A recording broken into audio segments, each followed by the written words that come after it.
Welcome back to the Gardening with Joy and Holly radio show. Thank you for being with us. Tree Diaper, a device, Holly, that will water your plants whether you remember to or not. Yeah, Tree Diaper is a revolutionary watering system that slowly releases water on the base of any tree or plant as the soil dries. The Tree Diaper is filled with water from when it rains or when you water and slowly releases water over 3 weeks. No overwatering or underwatering with the Tree Diaper. Every time it rains, Tree Diaper recharges. No pipes, hoses, or electricity needed. Water your plants and trees whether they are down by the house, down the road, in the back 40. Also works under mulch. Whether you're a first-time gardener or advanced, Tree Diaper will improve the way you water your plants. Made in the USA, you can find all the sizes they have available at treediaper.com. That's treediaper.com. Treediaper.com. That allows you to water those plants, and it works not only just on the ground, but you can do it in containers, your house plants, patio, porch, deck. They've got multiple sizes available. Treediaper.com. Well, there is a number of practices, Holly, in the garden that people choose to do and not do for a variety of different reasons. Some is traditional, others is scientifically based, and then some simply just choose to do it even if there is no basis behind it for whatever reason that might be. We're going to go over a handful of things that we do not do in our garden and the reasons why. Yeah, so the first one is till, which by till we mean rototill, where you bust out your rototiller. You let those tillentines do the tilling. It is very... Okay, this is what we don't do, and we're going to tell you why. So we're not going to... Yeah, please don't throw tomatoes at Joey. We're not pointing fingers. This is just... We don't till because, one, there's the expense of renting or purchasing a tiller. Two, the maintenance on such a unit. And three, the damage to the soil web that machine can do. Now, true enough, if you go in there with a shovel or a spade and you work the soil, you do have soil disturbance, but not to the pulverizing potential that a tiller does with turning that hard clay-packed soil. If you have good soil, it wouldn't be clay-packed because you're adding nutrients, you're adding organic material, you're adding compost into your garden, but you're turning whatever soil you have into a powder, disturbing all of the pathways that worms and other microscopic insects have created, as well as killing those microscopic and worms and all of those things. So we don't till for that reason. Secondly, when you till and it looks all pretty, because you've turned everything under and pulverized it and turned it to a powder and killed all the weeds, what you think. 2 weeks later, many people wonder, well, why does the garden look more weedy now than it did ever before?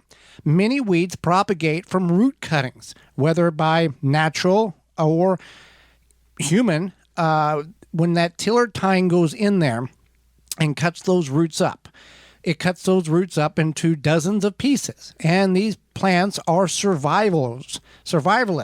They will regrow from the tiniest root follicle. So by removing the roots using a garden fork or a shovel, you're getting most of, if not all of the roots of that particular plant. But when you take the tiller in there and chop it all up, now you have just broadcasted that one plant that would have took 10 seconds to remove, and you've splattered it all across that pathway of where that tiller has gone and those plants are at. So instead of 5 weeds, you have now 50 or 60 that will begin to grow in several days to a couple of weeks. So we don't till for that reason as well, for the propagation of weeds in which we don't want to. As well, it can stir up a lot of dormant seeds. Some seeds can stay dormant in the soil for up to 80 years. So by disturbing the soil minimally, you're going to reduce the amount of potential seeds that you're kicking up to a growth depth in which it will start to grow. So that's why we don't till.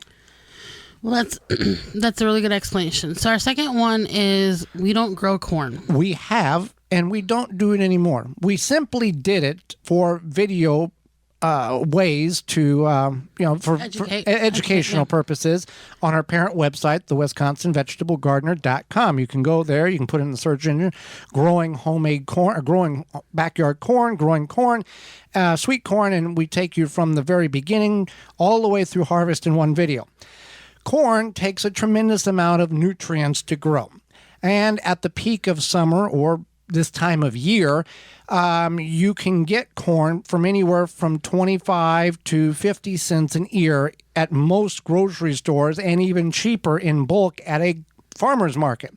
Now, I don't know about you, but I cannot grow a ear of corn for 12 to 50 cents a piece. That is just not feasible for all the time, effort, water, fertilizer, soil working, planting, all of that stuff.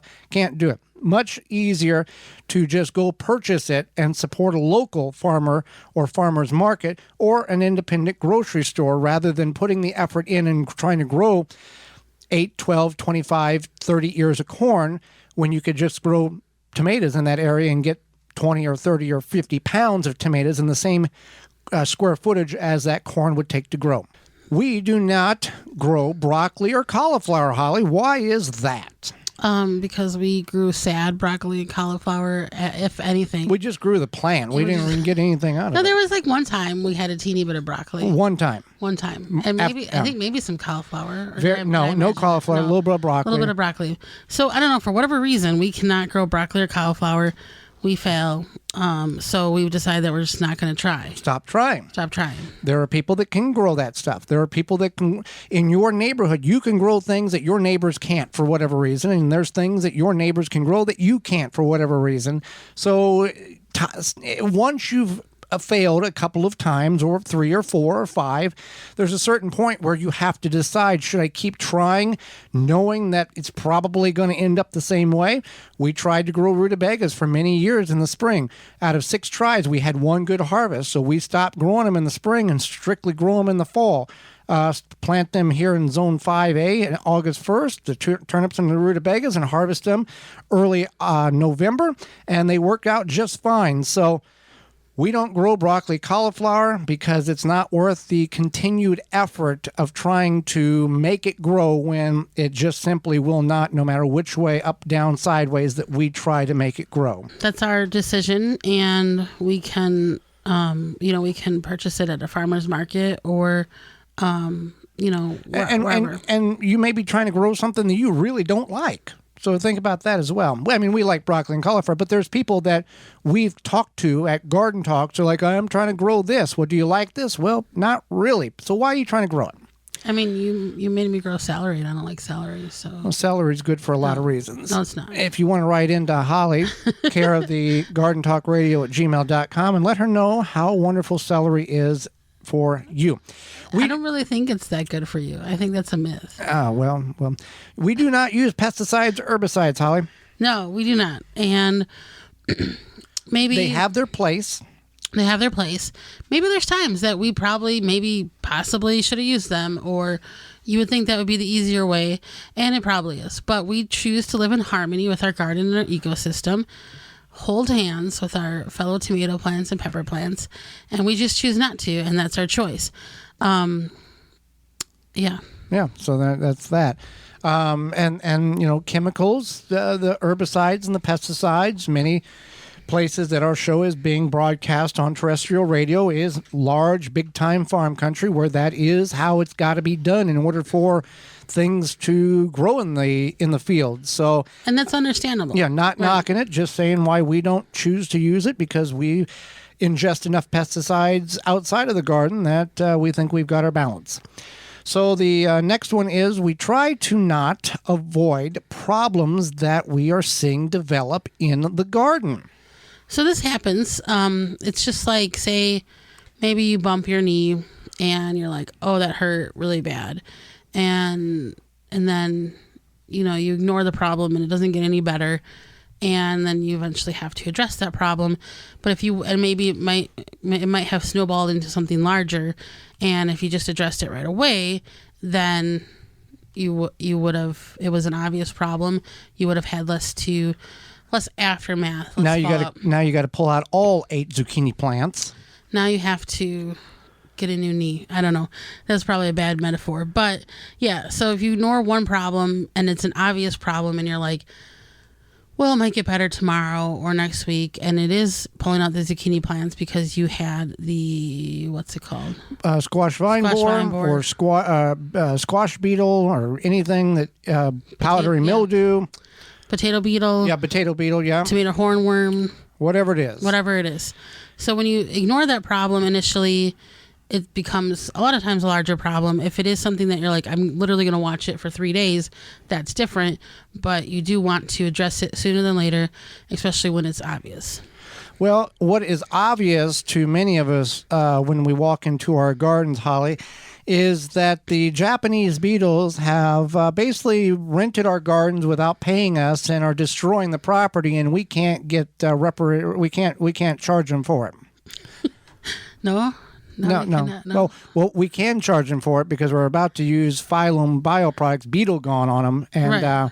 So if you're looking to successfully control beetles without damaging the environment, look no further than Beetle Gone from Phylum Bioproducts. Derived from a naturally occurring soil bacteria, Beetle Gone is the only organic solution that successfully controls those beetle invaders.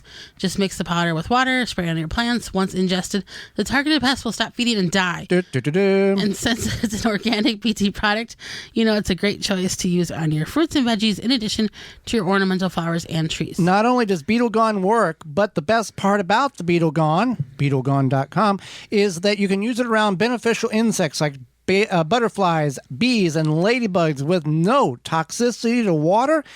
Beetle Gone from PhylumBioproducts.com. You go to BeetleGone.com and you can purchase that product. Use coupon code GardenTalk10.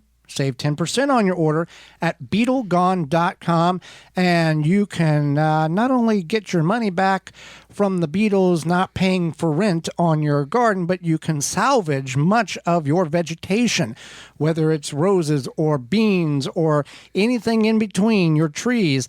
This will take care of them. BeetleGone.com, Garden Talk Radio 10, Garden Talk 10 to save 10% on your order. Garden Talk 10 to save 10% on your order at BeetleGone.com.